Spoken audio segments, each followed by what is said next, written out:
지난 대선 때 허위 발언을 한 혐의로 기소된 민주당 이재명 대표가 세 번째로 재판에 출석했습니다.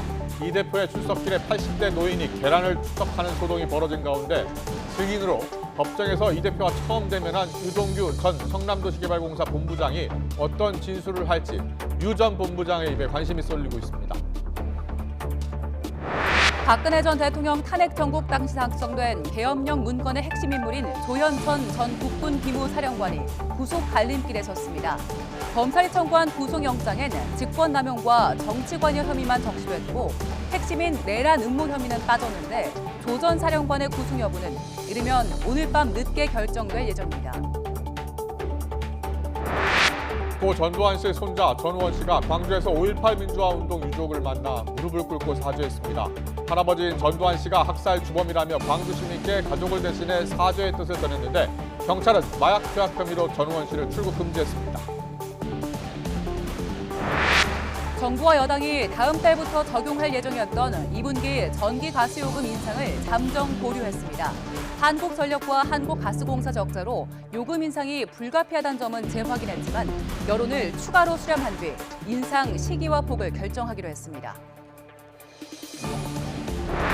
윤경림 대표이사 후보 사퇴에 이어서 사회이사 후보 3명까지 동반 사퇴하면서 KT가 상사 이래 유례없는 경영진 공백 사퇴를 맞았습니다. 이사회를 정비하고 새로 대표이사를 뽑는 데 5달 정도 걸려 당분간 비상경영체제가 불가피합니다. 도널드 트럼프 전 대통령이 역대 미국 전직 대통령을 통틀어 처음으로 형사 기소됐습니다. 지난 2016년 대선을 앞두고 성추문 의혹 입막음을 위해 거액을 전달한 혐의를 받는데 내년 미국 대선 구도에 어떤 영향을 미칠지 주목됩니다. 더 뉴스 이어갑니다. 지난 대통령 선거 과정에서 허위 발언을 한 혐의로 기소된 이재명 민주당 대표가 세 번째로 재판에 출석했습니다. 서울중앙지방법원은 오늘 이 대표의 공직선거법 위반 혐의 세 번째 공판을 열었습니다. 이 대표는 과거 호주 출장 당시 대장동 실무자인 고 김문기 성남도시개발공사 개발 1처장과 함께 요트에 탔는지 등을 묻는 취재진의 질문에 아무런 답 없이 법정으로 향했습니다. 오늘 재판에서는 유동규 전 본부장이 증인으로 출석해 대장동 의혹이 불거진 뒤 이 대표와 처음으로 법정에서 대면했습니다. 앞서 유 전 본부장은 이 전 대표를 겨냥해 혐의를 인정하고 거짓말 좀 그만했으면 좋겠다며 호주 출장 당시에도 이 대표는 2인 카트에 김 전 처장과 단둘이 타기도 했다고 주장했습니다. 법원에 출석하는 이재명 대표와 유 전 본부장의 이야기 직접 들어보겠습니다.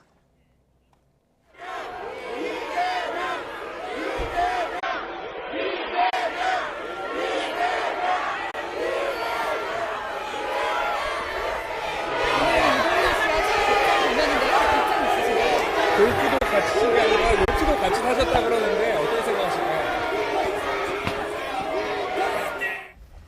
이재명 대표랑 만나시는데 네. 국민들이 좀 많이 궁금해하실 것 같아요. 유동규 씨, 먼저 거짓말하지 마라. 말하실 거 있으신가요? 떳떳하게 먼저 살아야지. 재판 전에 말씀하실 거 있으세요?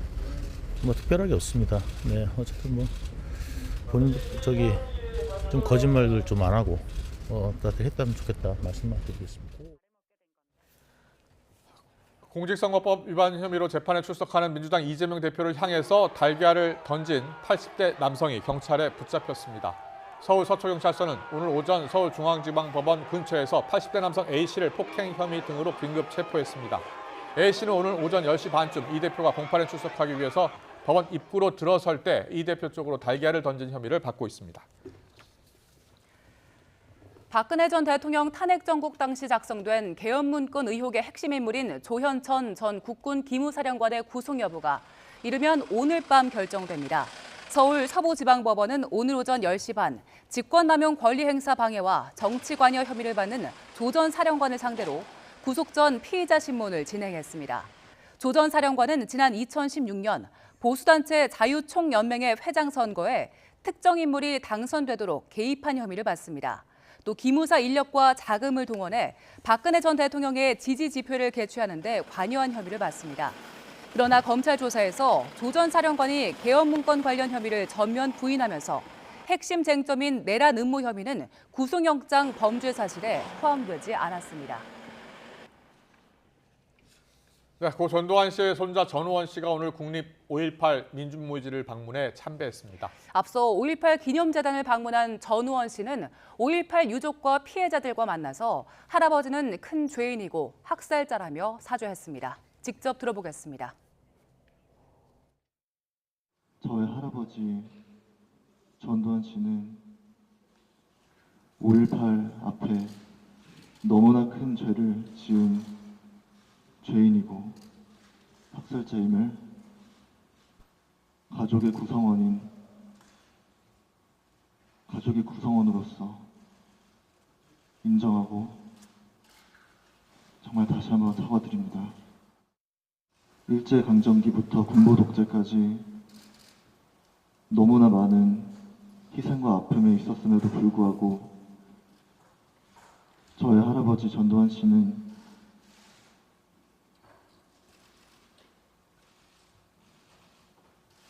민주주의의 발전을 도모하지 못하고 오히려 민주주의가 역으로 흐르게 하였습니다. 그리고 정말 군부독재 속에서 두려움 속에서 그것을 이겨내고 용기로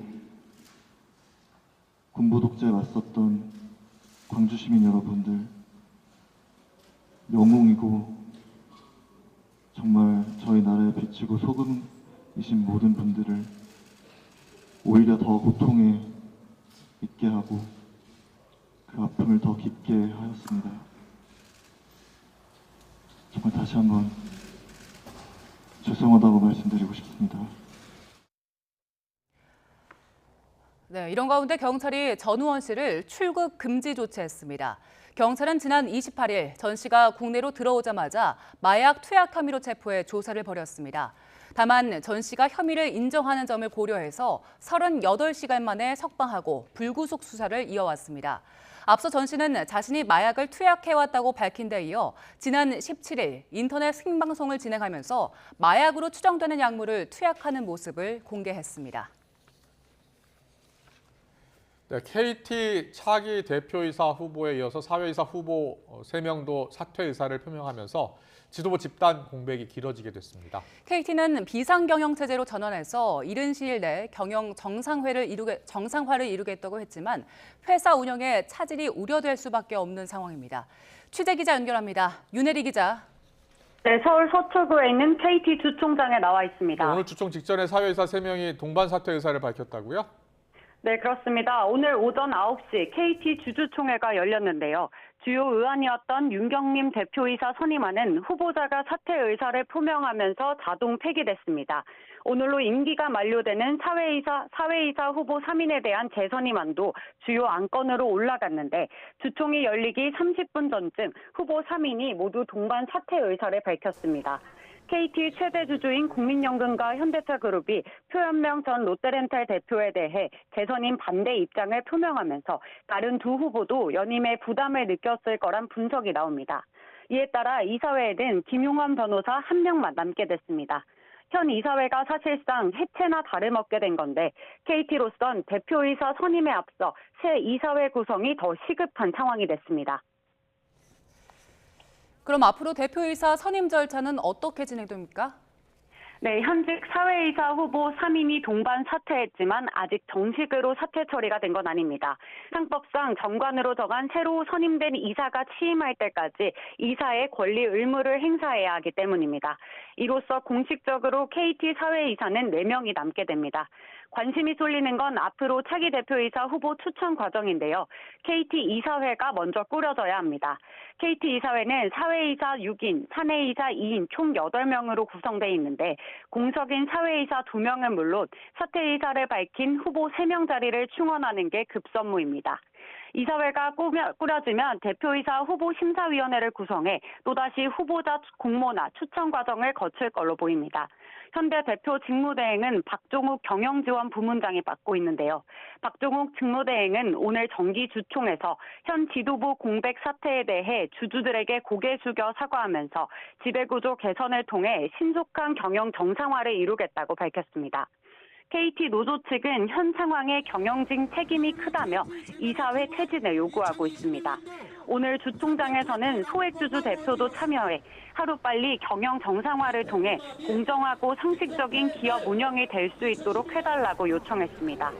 KT는 비상경영 체제로 전환해 조속히 경영 정상화를 이루겠다는 방침이지만 앞으로 차기 대표이사 선임 절차까지 5개월가량 소요될 걸로 예상돼 이 기간 경영 차질은 불가피해 보입니다. 지금까지 KT 주총장에서 전해드렸습니다. YTN 김영수입니다.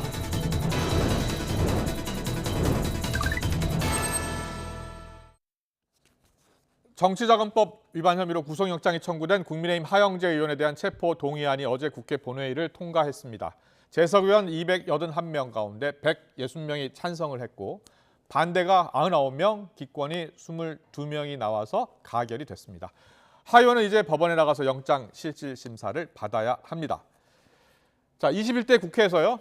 체포 동의안이 넘어온 의원은 모두 6명이었습니다. 노웅래, 이재명 의원 제외하고 정정순, 이상직, 정찬민, 이번에 하영재 의원까지 4명은 모두 가결됐습니다. 자, 여당은 이재명 대표 혐의가 훨씬 더 무겁다면서 내로남불로 오래 기록될 것이라고 비판했고 야당에서는 윤 정부가 여당 의원을 정치 탄압하겠느냐며 혐의를 완강히 부인한 노웅래 의원과도 다르다라고 맞받았습니다. 여야 입장 듣고 더 정치 풀어보겠습니다.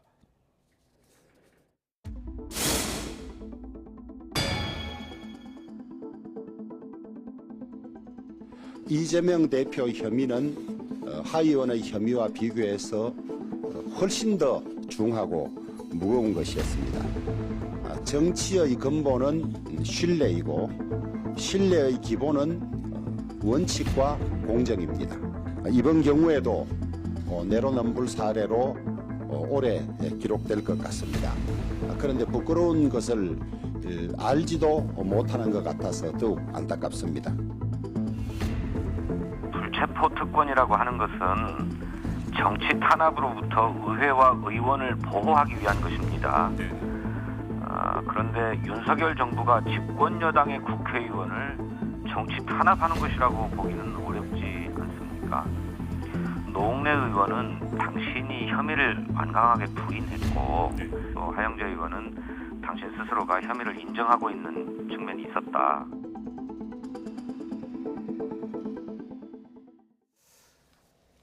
네, 오늘의 전국 현안 짚어보겠습니다. 여야 의원 모셨습니다. 허은하 국민의힘 의원, 이소영 더불어민주당 의원 나와 계십니다. 어서 오십시오. 안녕하세요. 안녕하세요. 안녕하세요.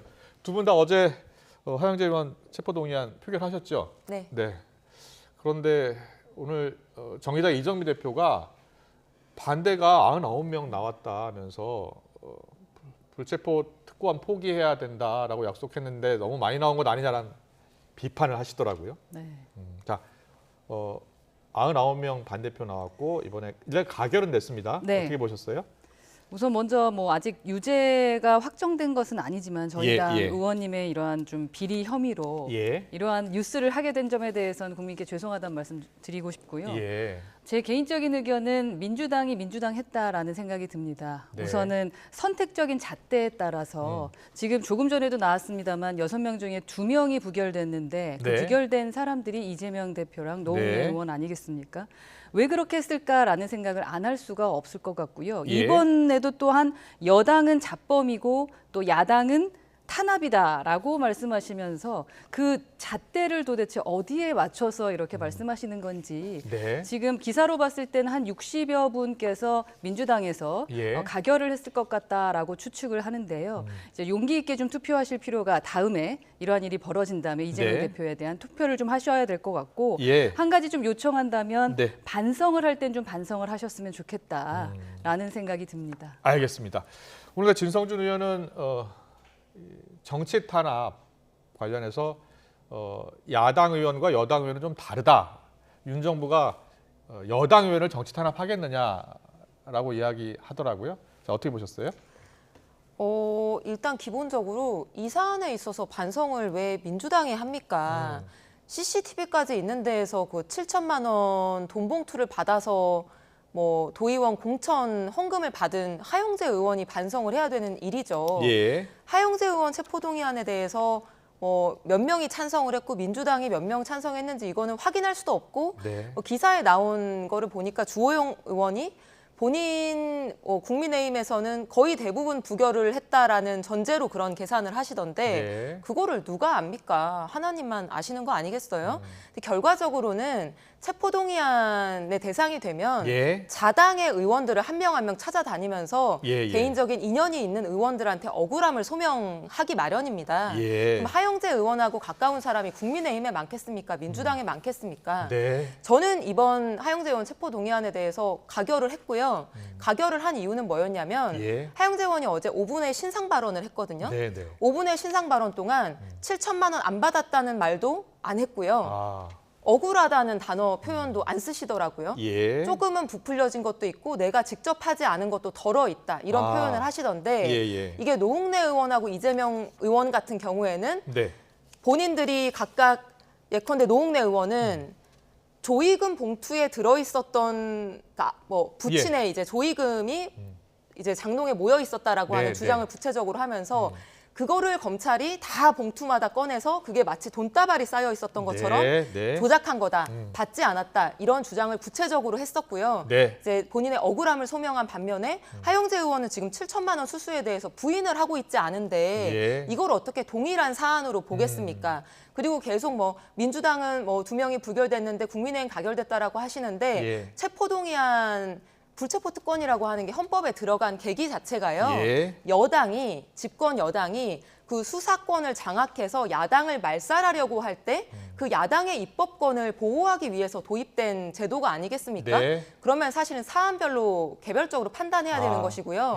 이재명 노웅래가 부결됐기 때문에 하영재도 부결돼야 된다? 이거는 비논리 중에 비논리입니다. 알겠습니다. 이 부분에 대한 관점은 말씀을 좀 드려야 짧게요. 될 것 같은 게 짧게, 불체포 특권은 자유권이겠죠. 그 부분에 대한 것은 당연히 비리가 있으면은 가결되는 것이 옳습니다. 네. 그런데 민주당의 선택 자체가 너무나 이 특정인에 대해서는 이상하게 탄압이라고 이야기를 한단 말입니다. 네. 그리고 내가 죄를 지지 않았다라고 말하면 죄를 지지 않았다라고 말하는 자체가 저는 이해가 안 간다라는 겁니다. 죄를 지었던 증거는 노웅래 의원도 그렇고요. 그리고 이재명 대표도 지금 수없이 나오고 있는데 그럼에도 불구하고 하영재 의원은 잡범이고 본인들은 탄압을 받았다라고 말씀하시는 그 자체에 반성하시라는 말씀입니다. 자, 잠깐만요. 제가 이 얘기 안 하고 넘어갈 수가 없어요. 그럼 또 짧게. 짧게 하겠습니다.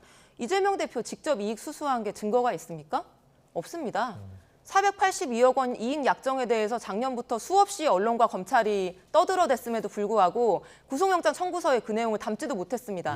개인적인 이익 수수에 대해서 8억 원에 대해서도 구속영장 담지 못했으면서 헌정사상 초유의 야당 대표에 대한 구속영장을 청구한다? 여기에 대해서 탄압이라고 하는 게 뭐가 문제고 어떻게 하영재 의원권과 동일 선상에서 비교될 수 있는 것입니까? 전 그렇지 않다고 생각합니다. 알겠습니다. 자, 이재명 대표 얘기 나왔으니까 오늘 이재명 대표 재판에 출석을 했습니다. 선거법 위반 혐의로 재판에 출석을 했는데 유동규 전 본부장과 대면을 했습니다. 유동규 전 본부장이 이제 증인으로 채택이 된 겁니다. 자, 오늘 과연 유동규 전 본부장이 무슨 말을 할지가 큰 관심인데 이재명 대표 앞에서요. 근데 대표 만나기 직전에 기자들한테는 거짓말을 좀 안 했으면 좋겠다라고 이야기했는데 자, 오늘 재판에서 유동규 전 본부장과 이재명 대표의 만남 어떻게 예상하세요? 거짓이냐 아니냐에 대한 또 싸움을 하게 될 것이다라는 생각이 드는데요. 제가 만약에 유동규 씨라고 하더라도 상당히 많은 고민이 될 것 같다라는 생각이 듭니다. 저희 같이 이제 선거를 치렀던 이기인 도의원이 상당히 그 상황을 많이 알고 있는데 제가 전해 들은 바로 의하면 유동규 씨하고 김문기 씨하고 상당히 친했다고 합니다. 너무나 아끼는 관계였는데 이 이재명 대표가 김문기 씨에 대한 사실은 뭐라 그래야 돼? 모르는 척을 해버렸잖아요. 배신을 한 것을 보고 본인 스스로 어떤 생각을 했을까? 이건 인간이라면 누구나 한 번쯤은 내가 아주 위험해질 수 있겠구나라는 것과 더 이상 이렇게 공격을 당해서는 안 되겠다라는 생각을 하게 되지 않을까 싶거든요. 근데 수많은 증거들이 나오고 있음에도 불구하고 앞에서 나는 저 사람을 모른다라고 얘기하고 있기 때문에 아마도 오늘 9시 뉴스에서 메인이 될 만한 많은 뉴스가 결과로 나오게 되지 않을까 하는 생각은 하게 됩니다. 저기 이소영 의원께서는 또 변호사이고 법조인이시기 때문에 좀 여쭤보고 싶은데 유동규 전 본부장이 지금 언론 인터뷰, 유튜브를 통해서 자꾸 이야기를 하고 있어요. 관련돼서 예를 들어서 호주에 출장 갔을 때, 뉴질랜드 출장 갔을 때 카트를 탔다, 골프 쳤을 때 2명이 탔다라는 얘기하고 또 요트도 같이 탄 적이 있다라고 주장하고 있습니다. 여기에 대해서 이 대표의 입장은 뭐예요? 일단 첫 번째는요. 네, 네. 이게 이제 문제된 대선 과정에서의 발언 때부터 지금까지 사실 일관된 얘기인데 네.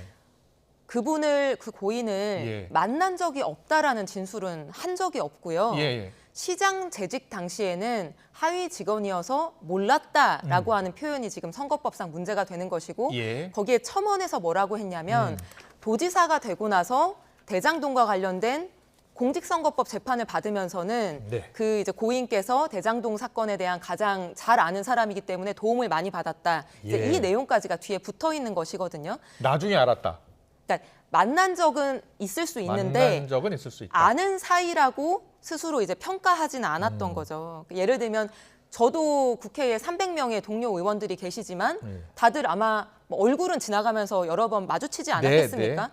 그럼에도 불구하고 국민의힘 의원들 같은 경우에는 제가 얼굴하고 이름을 매치시키지 못하는 분들이 굉장히 많거든요. 그러면 예. 하영재 의원 아는 사이냐 하면 저는 모르는 사이라고 아마 얘기를 할 거예요. 아, 그래서 예. 그런 이 만난 적은 있지만 어떤 개인적인 교류는 하지 않았던 이 관계를 네. 모른다라고 평가한 것이 옳은 평가냐 아니면 법적으로 문제되는 평가냐 네. 이게 핵심인 것 같고요. 예. 저는 우리나라 정치권과 언론이 지금 유동규 씨 입만 따라다니고 있거든요. 네. 근데 유동규 씨 말을 정말로 믿을 수 있나요? 저는 이분이 뭐 믿을 만한 사람이냐 개인 인격에 대한 얘기를 하는 것이 아니고요. 네. 우리가 스피커의 신뢰성이라는 걸 얘기할 때는 보통 두 가지를 봅니다. 첫 번째는 이 사람이 진실을 말하기 어려운 상황에 놓여 있느냐 또는 거짓을 말할 동기가 있느냐 이 두 가지를 가지고 법정에서요. 이 호주 뉴질랜드 출장에서 카트 2명이 탔다, 요트를 함께 탔다라고 이야기를 진술을 한다면 법정에 진술한다면 그건 위증이 되는 건가요?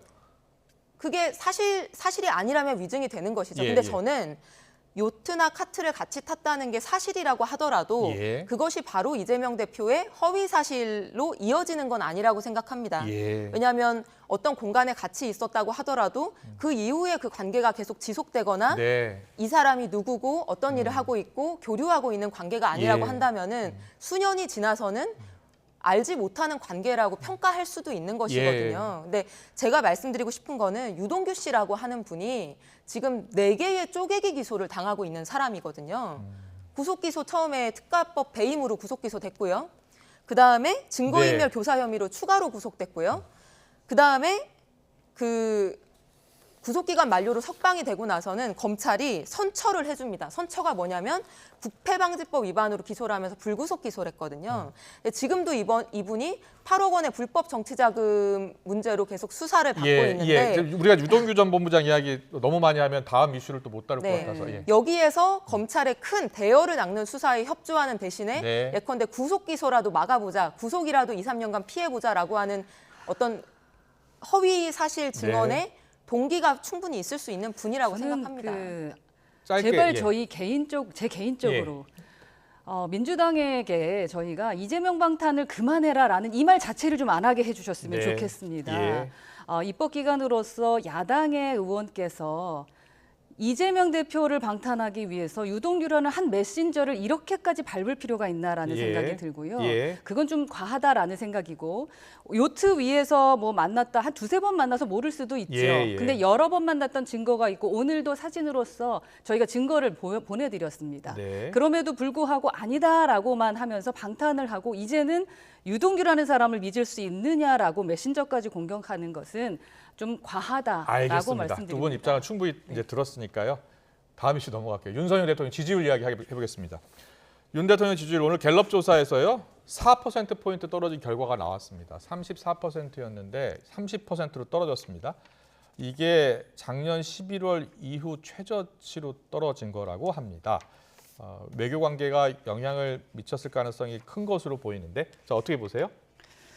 우선 여론조사는 추이라는 게 상당히 중요한데 네. 지금 추이가 계속 지속적으로 하락되고 있는 부분은 저희에게 빨간불이 켜진 것 같다라는 생각은 듭니다. 네. 그리고 특히 제가 분석했을 때 보면은 10대하고 20대가 긍정이 13%고 예. 40대가 17%입니다. 사실 네. 40대보다 10대, 20대가 훨씬 더 저에겐 긍정적인 표가 많았는데 예. 지금 많이 떨어진 이유가 뭘까라고 생각했을 때 네. 조금 전에 분석하셨던 것처럼 이번에 한일 외교에 대한 예. 부분에 대해서 사실 외교라는 것은 국익을 생각하며 자존심과 자부심도 느끼게 돼야 되는 부분이 있는데 예. 그 점에서 우리가 일본과의 관계에서 좀 놓치고 있는 것이 아닌가라는 생각이 좀 드는 부분이 있고요. 예. 그리고 또 청년층 20대, 30대가 이렇게 하락하고 있는 것은 저희가 뭐 69시간 얘기뿐만 아니라 예. 여러 가지 그 정책적 접근에 있어서 뭔가 풀어야 될 숙제가 많지 않나 하는 생각은 듭니다. 네.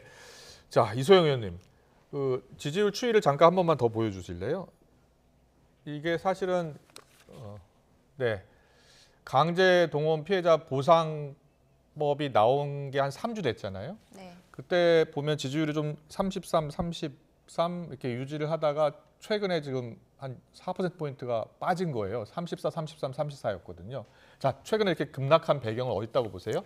저는 이걸 자세하게 뜯어보니까요. 예. 허은하 의원님 말씀하신 것처럼 이제 젊은 층에서 많이 빠졌고 또 전형적인 이제 보수층이라고 하는 이제 60대, 70대 층에서도 빠진 것이 보이고 예. 또 경북하고 부울경이라고 하는 이제 일반적으로는 국민의힘을 지지하고 윤석열 대통령을 지지했던 네. 지역에서 지금 하락폭이 좀 큰 상황인데 예. 첫 번째 원인은 이제 보수층에서 왜 빠졌느냐. 사실 보수는 국격과 국익을 굉장히 중요하게 생각을 하거든요. 네. 근데 처음에는 이 강제동원 해법에 대한 문제가 단순히 강제동원 문제에 대해서만 국한된 걸로 인식을 할 수 있었는데 네. 그 이후에 지금 일본에서는 독도는 이제 뭐 일본 아. 땅이다. 그거를 초등학교 교과서에까지 내년에 반영하겠다. 이런 얘기들이 나오고 있고 뭐 후쿠시마 오염수 방류 지금 뭐 원칙대로 진행하겠다는 거고 네. 윤석열 대통령이 거기에 대해서 한국 국민들을 시간이 걸리지만 설득해보겠다. 이런 일본의 기사까지 나옴에도 불구하고 우리나라 대한민국 정부가 거기에 대해서 항의조차 지금 하고 있지 않지 않습니까? 예. 그런 그런 영향이 부분들이 크다.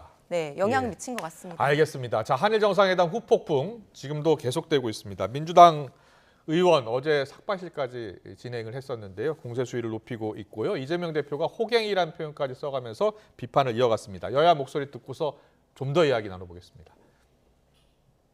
일본에서는 독도 문제도 윤석열 정권 임기 내에 자신들의 의도대로 처리해야 된다는 소리까지 나온다고 합니다. 드라마 카지노의 호갱이라고 하는 캐릭터가 등장을 합니다. 자꾸 그 장면이 떠오르는 것이 서글픕니다. 한미 정상회담도 역시 크게 걱정됩니다. 정상회담 핵심 의제를 조율해야 되는데 석연찮은 이유로 외교 안보 핵심들을 줄줄이 교체하는 이런 비상식적인 일이 벌어지고 있습니다. 민주당이 확인되지 않는 일본 언론을 인용해서 반일 선동몰이를 하고 있는 것에 유감입니다. 반일 감정을 앞세워 죽창가를 불러온 오더니 이제는 대한민국 정부의 말보다 확인되지 않는 일본 언론을 신봉하는지 묻지 않을 수가 없습니다. 민주당이 방사능 밥상이라는 썸뜩한 선동구호로 죽창가 시즌2를 열려는 것인지 궁금합니다. 네, 이재명 대표 오늘 윤석열 대통령이 후쿠시마 오염수 방류에 대해서 국민 이해를 구하겠다고 말했다는 일본 언론 보도를 이용한 거잖아요. 뭐 호갱이란 표현까지 썼는데 캐릭터 이야기를 하면서 혹시 그 드라마 보셨어요? 카지노 드라마도 봤고요. 네. 호갱은 많이 쓰는 단어인데 예. 호갱이 이런 겁니다. 별로 가치가 없는 거를 비싸게 사면 이제 눈탱이를 맞았다고 온라인에서 표현을 하거든요. 네. 호갱은 네. 뭐냐면 눈탱이를 맞았는데도 불구하고 그 사실을 모르는 거예요. 그리고 좋은 물건을 잘 샀다 이렇게 하면서 좋아하는 게 이제 호갱이라고 보통 얘기를 하는 건데 그렇군요. 한일 정상회담 이후에 우리 정부의 태도가 사실 그렇다고 생각을 합니다. 예. 강제동원 해법에 대한 우리 정부의 엄청난 양보조차도 뭐 당연히 국격과 자존심과 이런 거에 대한 굉장히 큰 훼손인데 그것이 지금 다른 이슈에까지 번지고 있거든요. 네. 그럼 일본은 일본 언론의 표현 말 맞다나 일본이 외교전에서 한일 관계에서 압승했다 이렇게 표현을 하고 있는데 우리는 사실은 얻어온 게 거의 없는 상황이거든요. 네. 그러면서도 구국의 결단이고 엄청난 뭐 좋은 외교다 이렇게 평가하고 있는 게 호갱 아니냐 표현하고 있는 것 같습니다. 오늘 박대출 정책의장은 또 이렇게 얘기했어요. 정부 말보다 일본의 근거 없는 보도를 왜 맹신하느냐 이렇게 맞받은 거예요. 저도 그 부분이 더 맞다고 생각합니다. 왜냐하면 정황상으로 보면 정부의 말이 좀 맞지 않을까라는 생각이 드는 게 네. 왜냐하면 예. 해당 기자가 사실 윤 대통령하고 스가 전 총리가 만나는 자리에 없었고 예. 전달받아서 그 글을 쓴 것 같아요. 예. 근데 사실 저희가 역사적으로 너무 잘 아는 게 일본의 그 극우 세력이 언론 플레이를 너무 잘하죠. 거기에 저희가 말려들고 있는 게 아닌가 하는 생각이 좀 들고요. 예. 그리고 우리 외교부에서도 사실은 이 언론사를 그렇다면 좀 강력하게 좀 경고하거나 예. 아니면 법적으로라도 조치를 취할 필요가 있지 않을까라는 생각을 전 개인적으로 하고요. 예. 그렇게 해야 다시는 이러한 일이 없을 것 같다. 그리고 그 기사를 가지고 또 민주당에서 이렇게 공격하는 일이 없어지지 않을까 하는 생각은 듭니다. 알겠습니다. 제가 좀 예, 짧게요. 네. 일단은 이게 허위 사실이라고 하면은 우리나라 주일 대사관이 정정보도 청구를 해야 되는 문제고요. 예. 두 번째는 지금 딴 얘기를 하면서 변명을 하고 있는데 일본 언론에는 후쿠시마 오염수를 바다에 방류하는 문제와 관련해서 국민 이해를 구하겠다. 이게 이제 윤석열 대통령의 워딩이다. 이렇게 네. 나왔는데 대통령실은 뭐라고 얘기하고 있냐면 오염수 방류 얘기는 하지 않고요. 예. 후쿠시마 수산물 들어올 일 없을 것이다. 이런 얘기를 하고 있거든요. 예. 오염수 방류에 대해서 정확히 어떤 입장인지는 지금 해명을 하지 않고 있는 거예요. 저는 이런 것이 석연치 않다고 생각을 하고 예. 명확하게 좀 입장을 표명할 필요가 있습니다. 그러한 문제가 있다면 지금 말씀하셨던 대로 해명을 하라라고 얘기를 하는 거지 반일 선동하고 뭔가 이렇게 선동하면서 갈 필요는 없다라는 말씀입니다. 해명을 알겠습니다. 했으면 좋겠습니다. 예. 좀 더 정확한 해명이 필요하다는 말씀 해주신 것 같아요. 네. 알겠습니다. 그리고 이재명 대표가 외교 라인 줄교체에 대해서도 비판의 목소리를 냈어요. 근데 이 외교 라인 교체 배경 중에 하나가 한미 가수의 협연 관련해서 공문을 누락했다라는 것도 이유 중에 하나가 될 것이다라고 했는데 오늘 대통령실은 블랙핑크하고 레이디 가가죠. 그 가수 협연 내용에 협연이 없다 이렇게 발표를 했더라고요. 네, 저도 기사로 봤습니다. 예. 뭐 그러면은 39억 정도 든다고 하는데 네. 그걸 저희가 비용 처리하면서까지 그 공연을 볼 필요는 없다고 생각합니다. 국빈 방문리가 미국에서 다 비용 처리하는 네, 거 아니에요? 미국에서 뭐 해야 되는 부분인데 네. 언론에 의하면은 뭐 우리나라에 요청했다. 그래서 뭐 안보실장이 보고하지 않았다라고 하는데 사실은 보고하지 않았다라는 것도 사실이 아니다라고 이야기하고 있는 것 같고요. 네. 그 안에 속사적은 사실 정권이 바뀌어봐야 자, 정확한 그럼 말을 할 수 있을 허은하 것 같아요. 의원께서는 네. 이번에 외교 라인 특히 방미를 한 달도 남겨놓지 않고 방미 라인이 교체된 거잖아요. 그것도 외교안보 사령탑이라고 할 수 있는 국가안보실장이 교체가 됐잖아요. 그 배경, 진짜 배경은 어디에 있다고 보세요? 글쎄요, 그 진짜 배경을 알기까지는 정권이 바뀌어봐야 알 수 그렇습니까? 있다라고 생각하고요. 예. 다만 국민들을 좀 불안하게 할 수는 있다라고 생각합니다. 네. 그렇기 때문에 예. 더욱더 소통하고 왜 이렇게 됐는지에 대한 걸 설명해 주셔야 될 것 같고 네. 그나마 다행인 것은 조태용 전 미 대사관께서 워낙에 주미대사요, 주미대사였던 분이 예. 워낙에 저희 비례대표이기도 하셨고요. 워낙에 이쪽에 전문가고 주미대사였으니까 4월 행사에도 분명히 네. 큰 역할을 할 수 있지 않을까 하는 생각이 들어서 예. 그나마 다행입니다만 그럼에도 불구하고 국민들이 궁금해하게 해서는 안 된다라고 생각합니다. 예. 국민을 궁금해하게 해서는 안 된다. 자, 이소영 의원님, 이번에 외교 라인 갑작스러운 교체 어떻게 보셨어요? 일단 블랙핑크 보고를 안 해가지고 외교안보실장이 교체됐다고 하는 거는 말도 안 되는 추측인 것 같고요. 네, 네. 뭐 신호등 고장났다고 행정안전부 장관 경질하는 거랑 똑같은 거 아니겠습니까? 예, 예. 그건 이제 맞지 않고 오히려 저는 설득력 있는 추측은 네. 지금까지 뭐 한일 관계 포함해가지고 매파와 비둘기파가 아. 있었다는 거 아니겠습니까? 예, 예. 김태유 국가안보실 1차장이 매파에 해당하는 강경파였고 예. 김성환 국가안보실장이 이제 온건파 좀 이제 뭐 여러 가지를 고려해서 천천히 나가자라고 하는 입장이었는데 이 김태유 1차장이 아주 유명한 친윤이고요. 네. 뭐 같은 아크로비스타 주민이기도 하고 그렇습니까? 뭐 부친이 뭐 예. 대검 중수부장 예. 출신이시고 예. 그래서 이런 반목들의 과정에서 지금 세 분이 연달아서 엘리트 외교관 출신들의 외교 라인이 경질된 것이다라고 하는 김성환 실장은 초등학교 동기 동창 50년직이라고 친하게 지낸다고 하던데. 그래서 이제 그게 많은 분들의 의혹이더라고요. 예, 그래서 예. 도대체 뭐 얼마나 이제 김태효 1차장이 측면인 것이냐 뭐 이런 얘기를 하던데요. 네. 그런 데에서 원인을 찾아야 되지 블랙핑크 얘기를 할 건 아닌 것 같습니다. 알겠습니다. 1년 전에 여당하셨던 분이신데 네. 주변에 돌아다니는 그 설왕설래 얘기를 가지고 막 추측성 말씀하시는 건 좀 위험해 보여요. 예, 알겠습니다. 일단 두 분의 공통된 점은 뭐냐면 국민이 납득할 수 있는 좀 구체적인 설명은 필요하다라는 의견이 모아졌습니다. 여기까지 듣겠습니다. 허은하 국민의힘 의원, 이소영 민주당 의원과 함께 정치권 이슈 짚어봤습니다. 잘 듣습니다. 감사합니다. 감사합니다. 고맙습니다.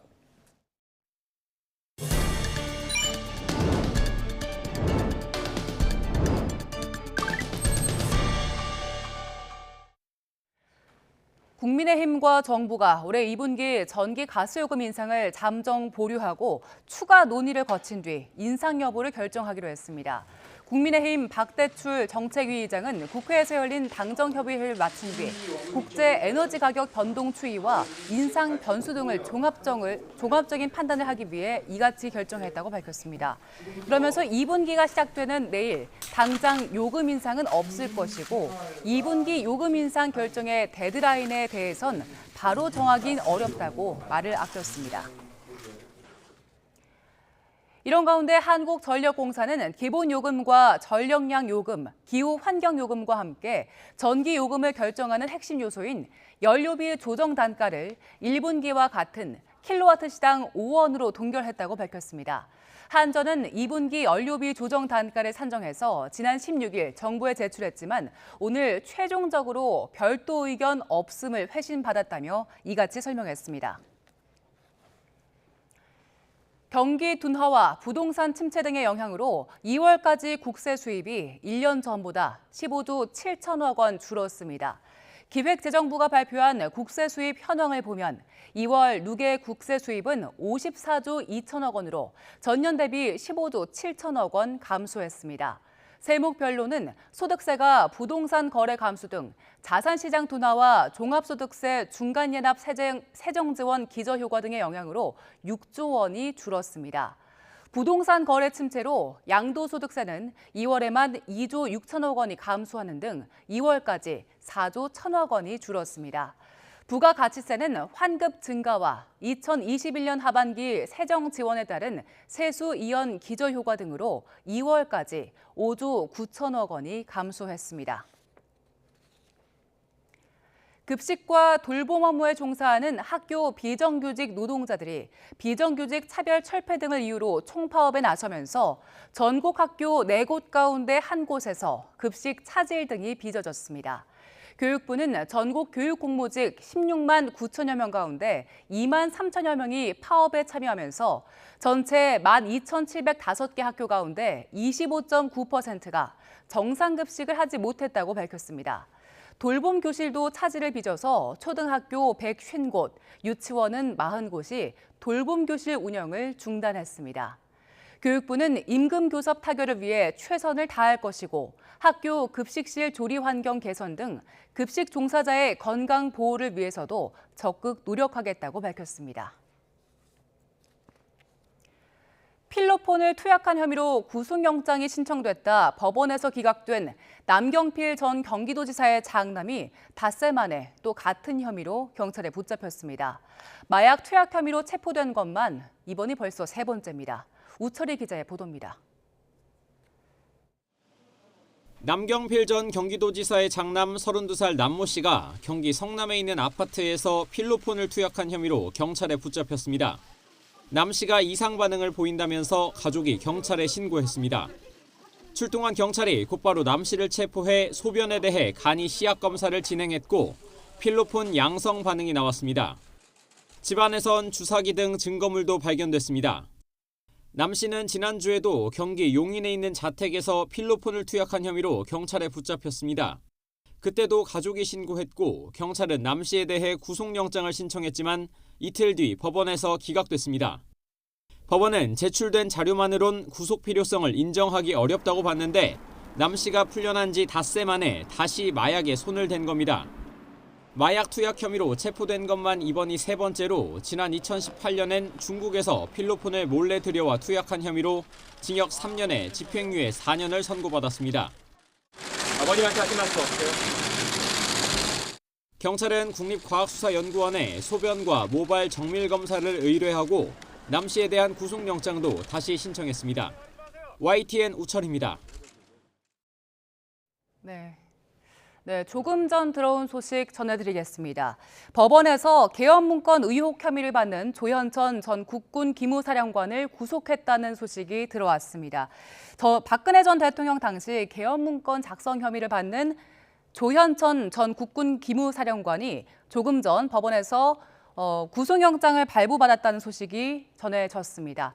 저희가 들어오는 소식은 추가로 전해드리겠습니다. 다음 소식입니다.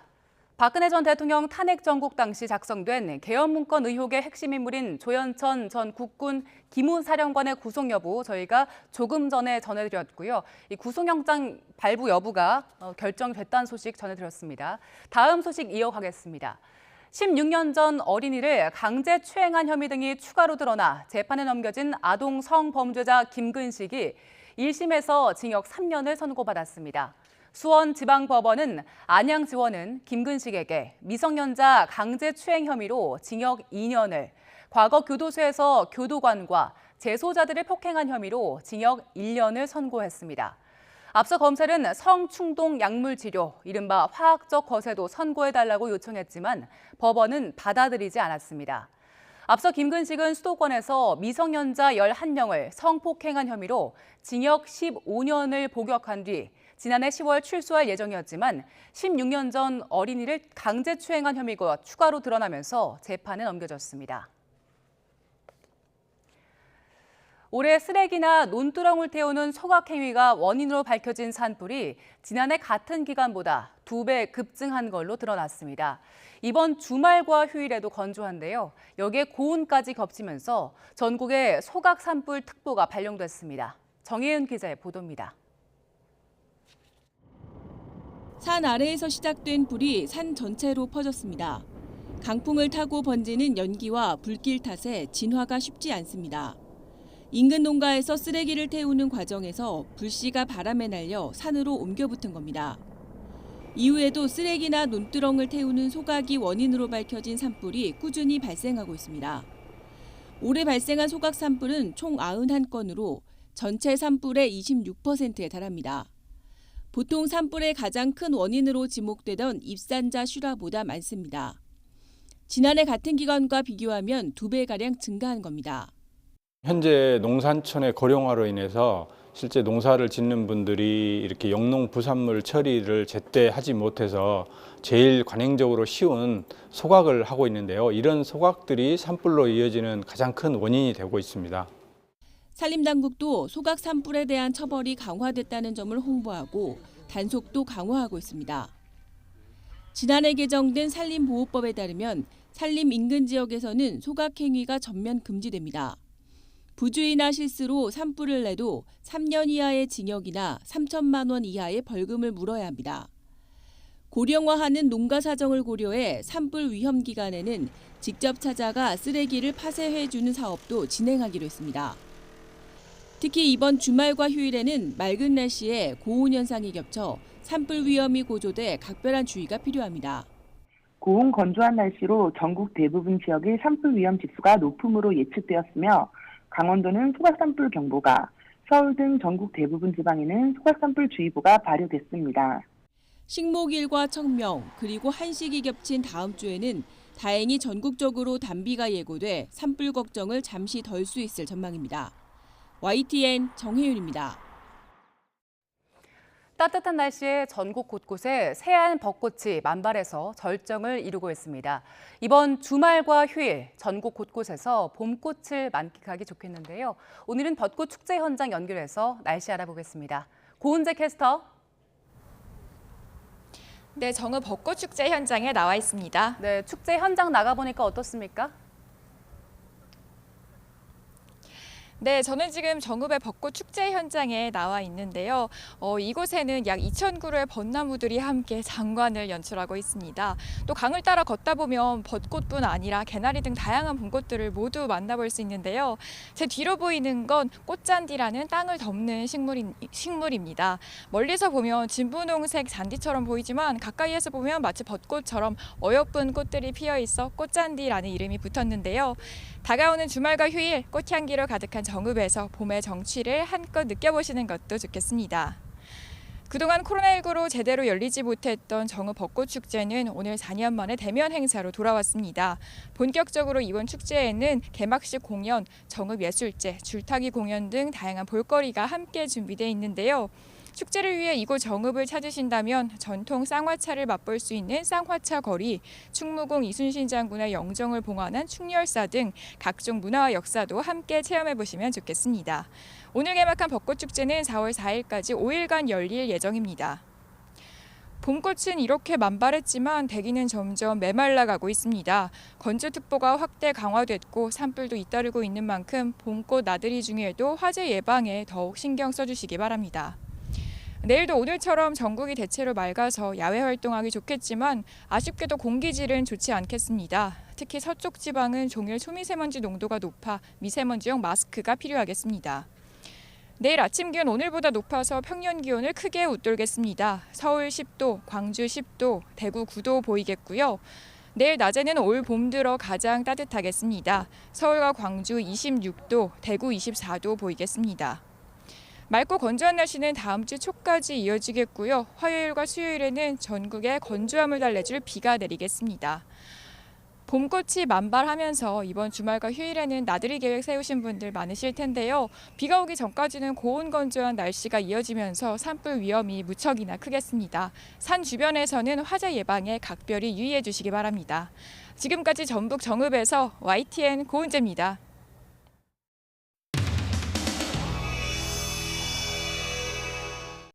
무슨 이유로 반대하는 것입니까? 이것이 말이 되는 것입니까? 여보세요! 여보세요! 이게 지금 뭘 하시는 거예요, 지금?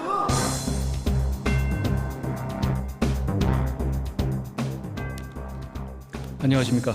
법무부 장관 한동훈입니다. 2022년 경남도의원 선거에서 국민의힘 경남도의원 후보자 공천을 도와준 대가라고 인정하는 하의원의 목소리가 그대로 녹음된 녹음바에 하의원 휴대 인정하는 당협 회장단 의혹, 현금, 입출금 내역 등의 금융자료, 지난 2번의 체포 동의안이 연달아 부결되는 것을 국민들께서 인내심을 가지고 지켜보셨습니다. 오늘도 지켜보실 거라 생각합니다. 오직 사건만 보고 판단해 주시기를 요청드립니다. 감사합니다. 요청드립니다. 감사합니다.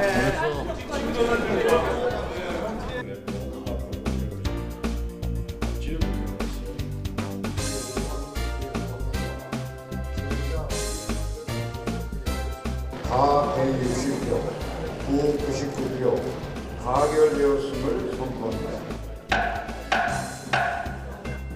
다음은 의사일정 제3항을 상정할 순서입니다만 한 분의 의사진행 발언을 듣도록 하겠습니다.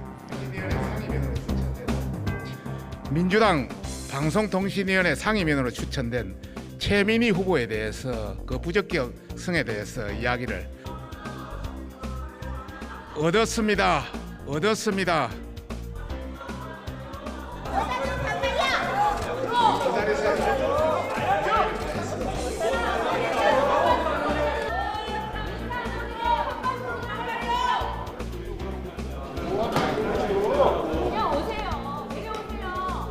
여야 합의도 없는 인사 추천안을 밀어붙이는 이유는 무엇입니까? 안영한 후임이 민주당 목이라는 근거는 없습니다.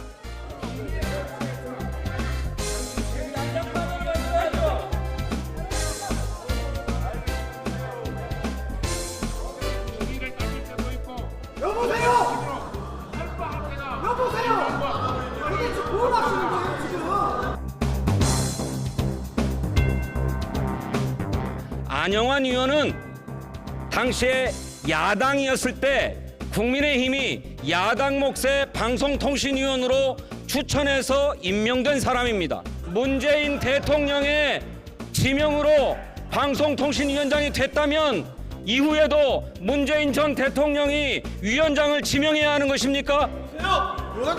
그 말도 안 되는 주장으로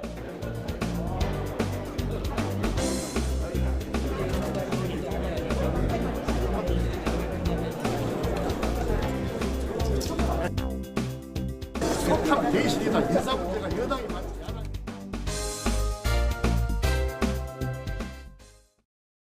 네, 이슈를 더 쉽게 전해드리는 더 뉴스 다음 주에는 더 준비하겠습니다. 잠시 뒤에는 뉴스큐가 방송됩니다. 시청해주신 여러분 고맙습니다.